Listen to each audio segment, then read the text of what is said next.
Good afternoon on this fine summer afternoon. I know it's late in October. We're gathered here for more than one reason. We're going to actually have a little memorial for our sister Jan, who passed away the first part of August up in Franklin, North Carolina. But also, from time to time, we come out here, we meet also because we were here for Nikki. This is back in 1980, many years ago. Now, I'm going to tell you a weird story. This story comes from the Old Testament. It's a Bible story. When I first came in contact with Jan, I was preaching at Oxford over in Sumter County, and Jan and two cute little girls, Nikki and Corey, came, and believe it or not, cute little boy James. James not so little now, but he was a cute little boy then, he's cute now. But they came to Oxford, and it was during an awful period of their life that they were there because Nikki was sick, and she was getting worse and worse, and it was kind of frustrating for me. I loved them very much, and I wasn't always able to say the things I wanted to say because I really didn't understand it myself. And it's taken some years for me to work on that. So I want you to listen to just a couple of scriptures from the Old Testament, and then I'll bring it home to the New Testament. This is Isaiah chapter 55, and this is a principle. This is what we're going to think about right now. For my thoughts are not your thoughts, nor my ways your ways, saith the Lord. For as high as the heavens are above the earth, so are my ways higher than your ways, and my thoughts than your thoughts. It's hard to understand always what God intends when things go wrong in life. And they do go wrong. For as the rain cometh down, and the snow from heaven, and returneth not thither, but watereth the earth, it maketh it bring forth the bud, it gives seed to the sower, and bread to the eater. This is God's work here, the rain's coming down. And he says, so, this is very important, so shall my word that goeth forth out of my mouth accomplish that for which I send it. The problem with humans in understanding the infinite is that we're not infinite.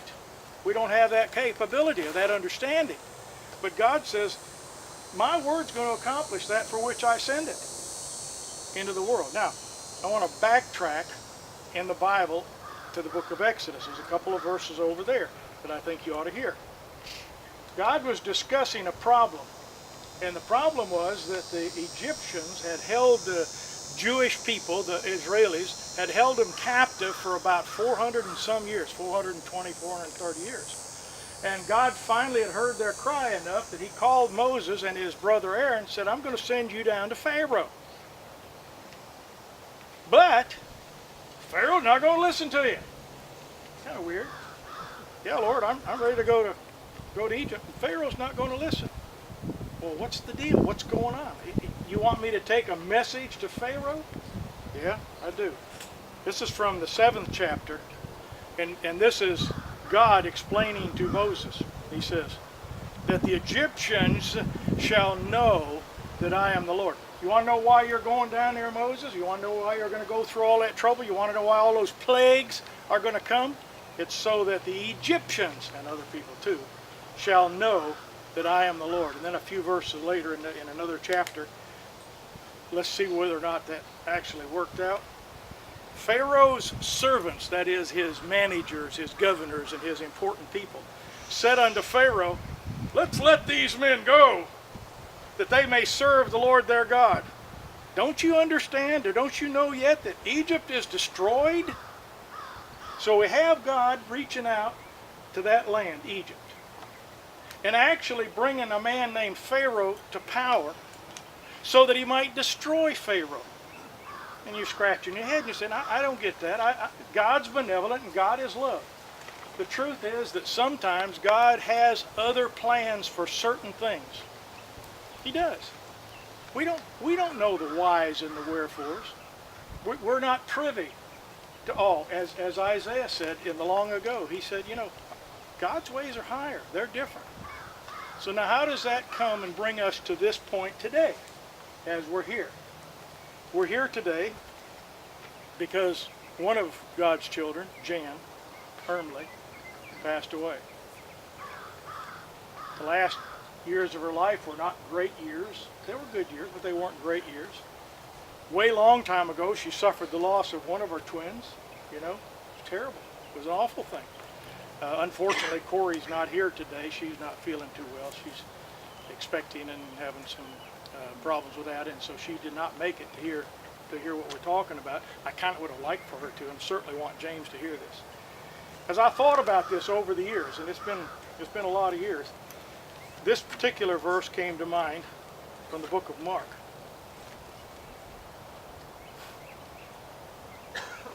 Not Corey's husband. Another Mark. Actually, John's words. John 9. I'll get there.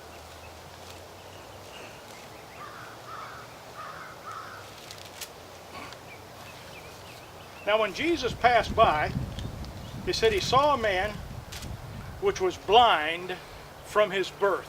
Again, we're talking about understanding God's timetable, understanding what God does at times that we don't quite understand. And the apostles, the disciples asked him, they said, Lord, who had sinned? Had this man or his parents? Because he was born blind. See, the assumption was that somebody had to do something wrong, and it certainly was either the blind man. I don't know how he would have been able to have sinned to have brought on being born blind. I don't quite understand that. But even so, we want to assign blame. There was no blame. Listen to what Jesus said.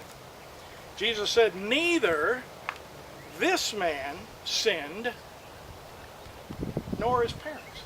Really. But that the works of God should be made manifest in him. The healing of this man that was born blind, he was born blind so that God could use that. Isn't that incredible? Think about that for just a minute. Now, I have thought about this. Like I said, I've always scratched my head, and I've always pondered and wondered about Nikki, and why she had to go so soon. But I want to tell you something that happened after Nikki passed away. Not a happy circumstance. I was lucky enough, I was fortunate enough. Jan, and then she was bringing Jack, and James, and Corey were still coming to church services. And I was able to baptize Jan and Jack into the Lord. You understand that? Was that God's pull? I don't know. But I certainly think it might have been. And now, since Jan was in fact a member of Jesus' body, now that Nikki's gone and Jan's gone, they're waiting. They're waiting. They're waiting for Jack. No hurry. Just waiting for Jack. And they're waiting for James and of course Corey. They're waiting. That's what's going on. Now one more place I want you to think about. This is the last book in the Bible. This will be the last one I'm going to say to you. In chapter 21 of the book of Revelation, just a few verses here I want to read with you. John, who was in the Isle of Patmos for the Word of God's sake, John, the Gospel of John, the guy who wrote, just read Mark 9 and John 9. He was in the Isle of Patmos for the Word of God's sake, and he got this vision, and the vision was what some of the things that were going to happen at the last time. And I'm not here to scare anybody. The book of Revelations, revolutionary. The book of Revelations is pretty scary, but you want to know something? It's not scary at all. Because you know what? The end results of Revelation is very simple. Jesus wins. Was there scary stuff in the book of Revelation? You bet there was. For centuries now, men, such as myself, but not me, have used that scary stuff to scare people to death. This is going to happen, and that's going to happen. There are going to be wars and rumors of wars. You know how many years in the recorded history of humankind there haven't been wars and rumors of wars? 107. Recorded history is roughly 6,500 years old. And in that time, there's been 100 years, basically, of peace. Okay? There's wars and rumors of war all the time. That wasn't what this book was about. This book was about Jesus victorious. And what does that victory look like for Jan and for Nikki and for all of us if we're interested? This is what John says. He says, I saw a new heaven and a new earth because the first heaven and the first earth were passed away. There was no more room for them. There was no more sea. And I, John, saw the holy city, New Jerusalem, coming down from God out of heaven as a bride adorned for her husband. And I heard a voice from heaven saying, Behold, the tabernacle of God is with men, and he will dwell with them, and they shall dwell with him, and they shall be his people, and God himself, listen carefully, shall be their God. And God shall wipe away all tears from their eyes. And there shall be no more death, and no more sorrow, nor crying, neither shall there be any more pain, because all of those former things have passed away. And then the final chapter in the book of Revelation, chapter 22, starts very similar. He says, he showed me, that he being an angel that John saw in the after while, he showed me a pure river of water of life, clear as crystal, proceeding out of the throne of God, which if you'd have been reading more in chapter 21, that's what New Heaven, New Jerusalem is. That's the throne of God. And this river proceeded, and it said, from the throne of God and the Lamb, and in the midst of the street, and on either side of the river, there was all manner of trees, 12 manner of trees that bear fruits, and they yielded their fruit every month. And more than that, the leaves of the tree were for the healing of nations. That's why we're here. We want to honor Nikki going a long time, and Jan not as long, and we're going to miss Jan. But Jan's better off. Jack might disagree with that, but right now, Jan's better off. She believed that her Lord said these things. She believed that there's going to be no more curse. The Lamb and his servants are going to be there, and you're going to see his face. Imagine that. After all the sorrow and after all the heartache and all the trial and tribulation, we're going to meet again. Maybe after a while. Would you bow with me, please? Our most righteous Heavenly Father, we are thankful to have an opportunity like this. Nice afternoon, good breeze blowing. Thank you for that, Lord. These people gathered here. They gathered because they know Jack and they know Jan. Most of them probably knew Nikki too. And we care that our sister has departed from this life. But Father, we're so happy to commend her spirit and her soul into your capable hands. We recognize that there's going to be sorrow ahead, yes. We ask you to be with each and every family member, but more than that, friends also.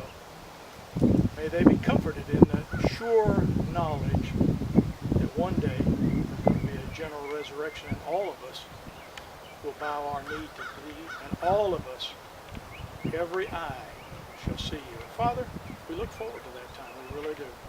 We want to thank you for Jan's life. We want to thank you for those lives that she touched, and perhaps even continues to touch as time passes. We commend her to thee in Jesus' holy name. Amen. Now, I do have a couple of thank yous to give out, please, if you just, and then everybody can mill around and talk. If I can read these, I can read all of these.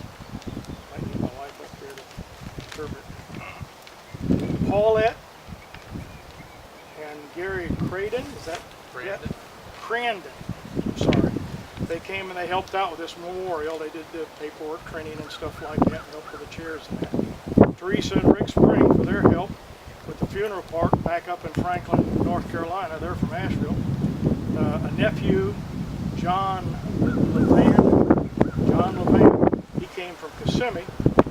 Helped clean up debris and stuff in front of Jack's house after the hurricane we've all been through. And a lot of other people. He said there were a few other people. My sister Linda is moving from Arkansas to New Hampshire, and she's not here. She was not able to be here, right? And also my sister Jean and Doug. She's having radiation treatment, so she wasn't able to be here. Nephew Scott and Bill LeVan, and brother Bill Honeywell, which you've seen a minute ago, walking around. Also helping out around Jack's house and cleaning things up. I think there's one more, right? And also Tony's restaurant, because there's going to be a meal prepared at Tony's this afternoon as soon as we all get done milling around and get there.